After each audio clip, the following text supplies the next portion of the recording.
Welcome back to Scooby-Dee, and here we are yet again. Guess where?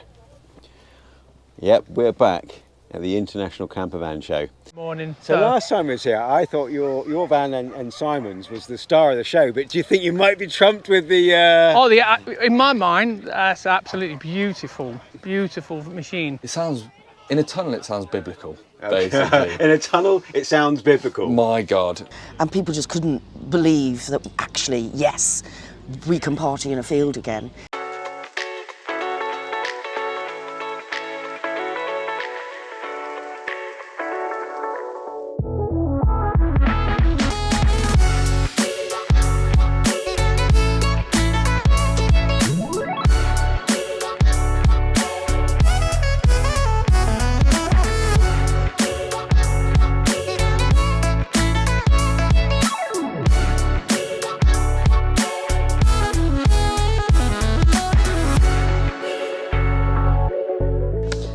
So hello there.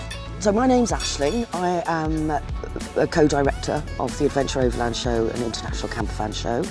The person who started it all, don't blame me, it was Tom McGuigan, my husband. Ethos of our show is that everyone is welcome, whatever you drive, whether it's a tuk-tuk, whether it's electric skateboard, whether it's a 25-ton truck. There's no competition, no show and shine. If you're just sleeping in the back of your hatchback, we don't mind that. Come along and have a good show. That's what we're about.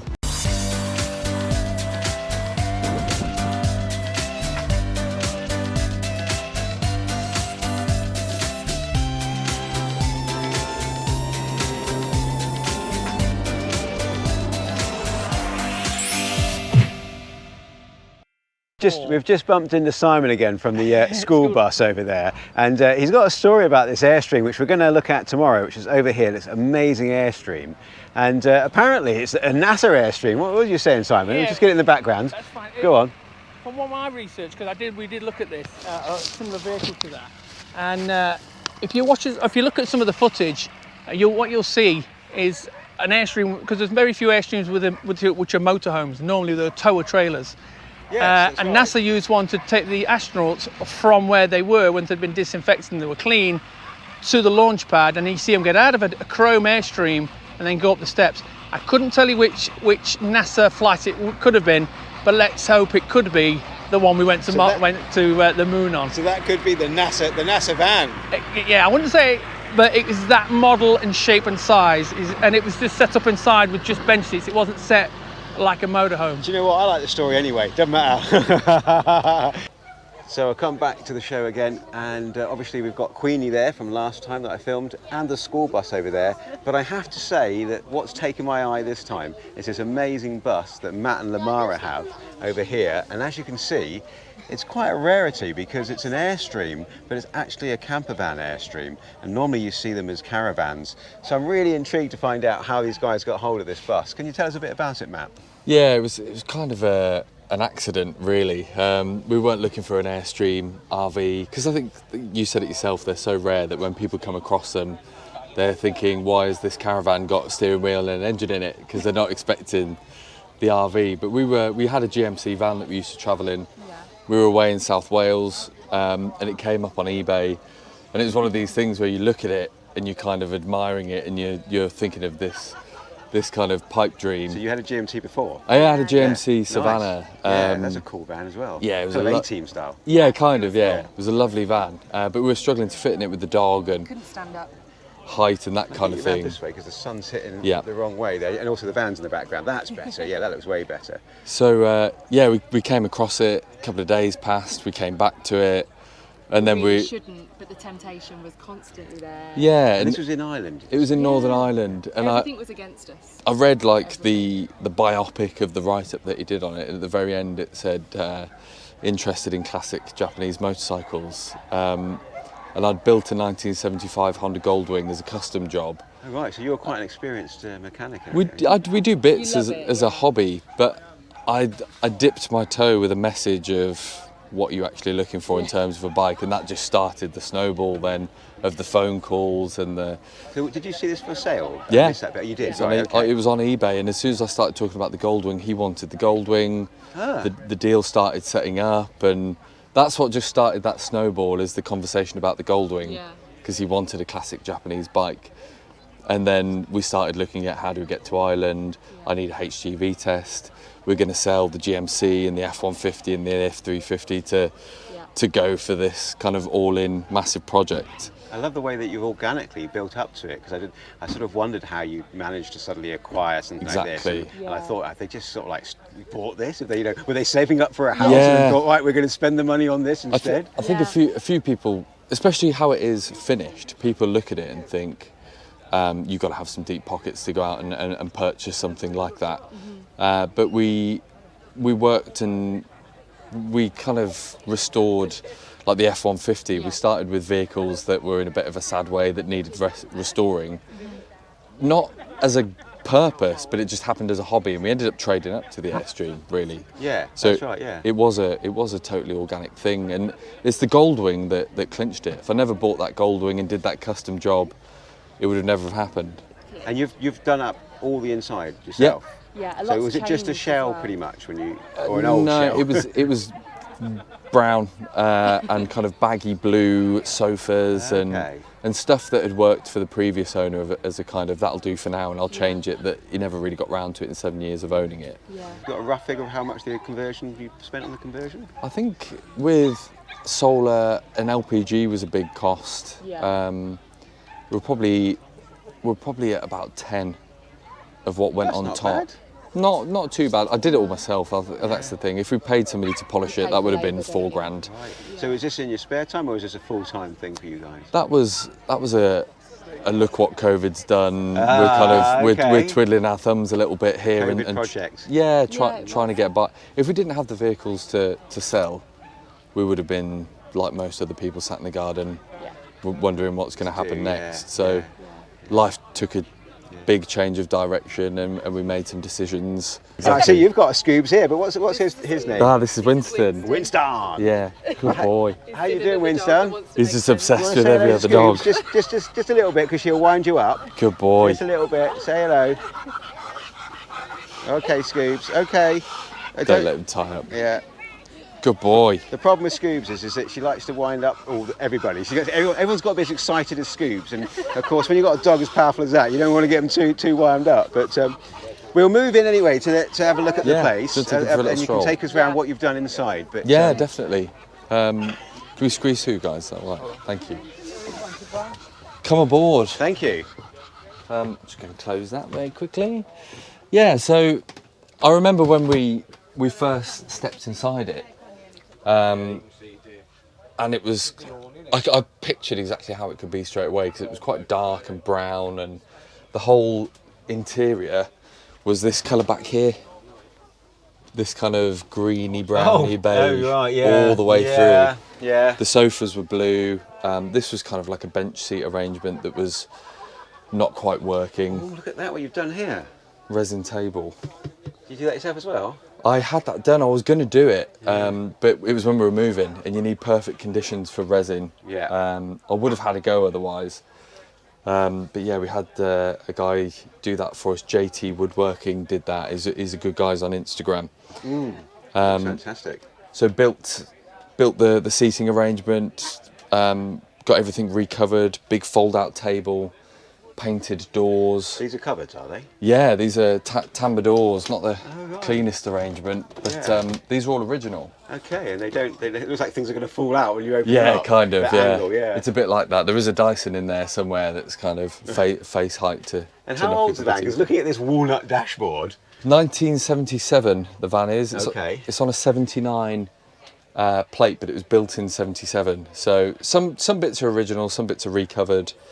Doghouse, massive V8 under there that you can access from above. Oh, right. Which is And through there. Yeah, pretty handy. All this comes off and it slides open. You're looking down on the V8. Is it a noisy engine? Noisy sounds like it sounds in a tunnel. It sounds biblical, Okay. basically. In a tunnel, it sounds biblical. My God, ticking over because I didn't want it too loud because you don't want something that's an annoyance. But ticking over, burbling round here, it's fine. And how many litres engine? 7.4. Go on, miles per gallon. No. No miles to the gallon. I think about with the fuel injection conversion, and it's got a gear vendor's overdrive box. So you flick the switch and it'll jump up in any gear to bring the revs down. Probably about 13, 14. Okay, so similar to what the school bus is getting. I think they said about 12 or something like that. Yeah, but those guys are on diesel. We run on LPG, and LPG's 55p a litre. Well so done. Third of the price, almost. yeah, by the time we work that out with a bit of efficiency lost in LPG, we're probably at the equivalent to 20 something. So my van does about mid-20s per gallon. It's a Volkswagen Crafter, Yeah. and it's on diesel. So it sounds like you're actually hitting the same amount. Probably about did you the same. convert it to LPG? We had a company in Oxford do it because it needs to be signed off, but we made a compromise with losing some of the grey water tanks out the rear axle and having 200 litres of gas under there. I was going to say, because it's these days with electrical recharge stations, the LPG is getting harder to find, isn't it? It is. Yeah. Morrison's is kind of having our backs at the moment. So full-size oven, tambour doors, all original, 2 sinks. There's a propane heater, space heater under there. I've got a diesel heater behind the sofa because we wanted it to be possible to be in full time, regardless of the amount So of it's warm windows. in the winter, is it, in Scotland here? It's lovely. Even with the diesel heater, I can get it to 32 degrees. Full-size cooker, none of which is the original equipment, but it's also similarly spec to how it was when it came out in the 70s. This side is all rebuilt. It used to have a full-size fridge and an ice maker, because when they were new, there was something like $110,000. The average house price was about $20,000 then. So I think the reason that these are so rare is because they were yacht money in their day, really.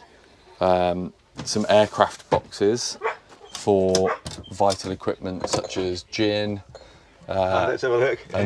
and gin Oh, glasses. you've actually got aircraft boxes? Yeah. Oh, wow. Have you got the aircraft size samples? Nope, I've got a full litre. No, definitely, yeah. I just want to sample that gin, 70 centilitre sample.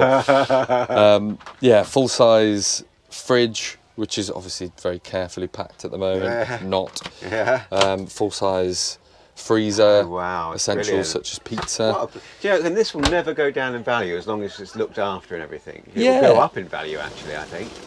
You know, so it's like it's an investment as well, isn't it? And it's so rare. I mean, how many of these are made? Oh, I don't know the figure of how many were made. I only know of another 4 in the UK. Yeah. And that's people that kind of make themselves known, really. Yeah. So they're rare in the States. Yeah. So I think for us to have the love of American vehicles that we've always had anyway, Yeah. and to try and find a vehicle Yeah. that we could live in and that was going to be big enough, it's accidentally ticked so many boxes. Now, I'm not expecting you to answer this, but I'd say this is worth over 100 grand. I think it's hard to look at the last 5 that sold on eBay to Yeah. kind of guess it, but I think maybe 80 or 90 Really? is probably a fair Okay. aim. Sit on the bed and tell us. It was actually Yeah. it was 2 single beds this way that came under the cabinets and a walkway down the middle. There's the fresh water tanks under here, the generator housing is under there, but we wanted like garage space storage because I carry paddle boards and surf equipment and that kind of thing. So with the panoramic windows, we built the bed frame to be within 12 inches of nearly the top of the window, just where the curtain rail is there. Yeah. I feel like you're floating. Yeah, to get the like infinity bed. Yeah. Yeah. I like it. So I'm going to patent that. Yeah. But we travel around Scotland and that kind of thing, which is much You've more got your mosquito things as well. You know, exactly friendly for van life, and we just back this into where the view is. Really, you can back it. You can because it's such an overhang. You can just hang it over the lock, and the views are just. You must just find the that best. you've got no end of people wanting to talk to you. Pretty much, and somebody called me a liar when I said this the other day. We weren't expecting the attention that it grabs, if you know what I mean. Yeah, because we were looking at it thinking, how do we feel about this, and how does this thing make us feel? We hadn't bargained for the amount of people that would be interested, but we've met some of the best people we've ever met through it, which kind of is kind of a surprising bonus, Yeah. for putting the effort in. It's so nice to see people enjoy it as much as we do, and people see it on the road and they thumbs up and kind of honking the horn, hopefully because the bike's not falling off the back. They're kind of saying stop, and I'm going, hello. Well, yeah. In fact, funny you mentioned the bike. I thought we could go outside and you can tell us about your Yeah, bike and definitely. how versatile that is. You're missing the self-build rustic. Oh, I have missed that. Yes, you're right. Good. Yeah, look at that. The Portaloo. Is there a shower in here as well? There's a shower in here which is original that I haven't got round to kind of redoing. But when we were designing a Sprinter originally, we wanted that kind of raw rustic look, which I don't think would have worked through here. Yeah. But I just wanted to dedicate something to the theme that we wanted originally. Those nice copper taps there. Yeah. So we kind of went with the raw look. Brilliant. But I like that because it's a kind of... Is it worth looking at the shower, or is that Probably not. Okay, It's kind of... It's that standard kind of caravan yellow. Endless love shag pile carpet. Oh yeah, yeah, absolutely. Dog loves it more than we do. That's the thing. So when Matt's not using up the 12 miles per gallon, he's jumping on the nifty 250 here. Sinan's bike. Is this something that you've done up yourself? No, this was something that I needed something lightweight to go on the bike rack at the back. It's 120 kilos. The thing that I worried about is if I got something vintage in terms of a Yamaha or a Honda and then stuck it on the back of a van and drove through all weathers, it would be constantly in my mind of corrosion and also someone nicking it. Yeah, that as well. So it's a Chinese bike with a Suzuki engine, and the quality, it's a 2015, the quality I can't knock. And the value in terms of what it cost, it was 1,400 quid. It doesn't feel like something that I'm paranoid about having hanging off the back, getting salty and that kind of thing. I just try and stay on top of the maintenance. But I tend to modify stuff, and I've tried to keep the modifications down to a minimum on this thing, really. And also, I'm used to massive bikes, so nipping about on this makes you feel like a kid again, you know? Have you got a YouTube channel, Matt? Because I'm quite excited about all your projects that you do, and I'm sort of keen to see what you're up to in Scotland and follow your adventures. So You can follow me on Instagram with... okay, Gast and the Curious. That's us, is that right? yeah. Gast and the Curious, if you want to follow Matt. I certainly will be. I think it's really exciting what they're doing there, and I guess what these shows are all about. Thank you so much for showing us around there, Matt. Absolute pleasure. Yeah, thank you very much. All the best. Enjoy the show. I mean, didn't say when we saw him yesterday is that look at this. What's going on, Simon? Okay, so the amount of interest and buzz around the American bus type thing and the van life in general has created a lot of questions, and it's also created a lot of interest in regards to could we do it again? Or could we do it again so somebody else benefits from the vehicle that we potentially would do? So that our thought process is if we do get sufficient for the Queen Bee Schoolie bus, we then travel back to America and buy 2 buses. One to be YouTubed and documented down Route 66 on a build out, meeting up with other bus lifers in the States and showing what they're doing and potentially what we'll be doing, and travel back to the New York area to then ship it, and the second one to be sent straight across back to the UK for us to deal with when we arrive back a few months later. And what is the YouTube channel going to be called? It's an interesting, because we did set the Queen Bee Schoolie channel up based on this particular bus, and I think that the name's fine. I can't see what would need to change it, you know, off grid. Do you have a rough idea of what you might achieve? What we've quickly worked through, it would, you know, and I don't want this to be offensive to anybody or anyone go, that's ridiculous, but something like 75,000 would be a figure that would work for what we need to do to move forward. And we believe from a lot of people's comments, it's not a million miles from the ballpark of where that would need to be. Okay, so there you go. We're at the festival here and the show, and it's a good time to sort of find out what people would pay and test the water. So, you know, for Simon here to sort of make his next dream happen, if you're interested in a bus around the 75k, I'm sure you can find him on the Queen Bee Schoolie YouTube channel and Instagram. Thank you very much. Oh my God, this year, the first one in June, I've never known anything like it. It wasn't just to our credit, right, but the joy of coming out of lockdown. It was in June, so it was just before the full restrictions lifted. We had the D-Day celebrations on the Sunday, so the air was full of hot air balloons. The sky was full up of hot air balloons, and we had a fly past from the Red Arrows. I mean, seriously good. The atmosphere was incredible, and people loved it, and so this time round we've had more on, we've been allowed more people on because we are fully out of the restrictions now. So it's been a banging event. All the comments I've got have been really, really positive. Okay, high point of this show for me is seeing the smiling faces, cheesy as it sounds. My mate Teddy, who drives the Spirit Bear truck, he's got this little moon buggy. It's like something out of Mad Max, and he put a rock and roll on it earlier. It was really heavy thrash guitar metal, and we drove around the site, and it was one of the happiest moments of my life. It was so much fun. It's the weight. They're going to be super heavy, and you don't want that much weight on. And as I said, you may remember 3 years ago at Greg Virgo's leaving do, these guys had just bought their van that we saw earlier on, and his name is Charles. You're 80. 51, So you're 81 and you're still travelling around the world and in the van. That's fantastic. That's really good.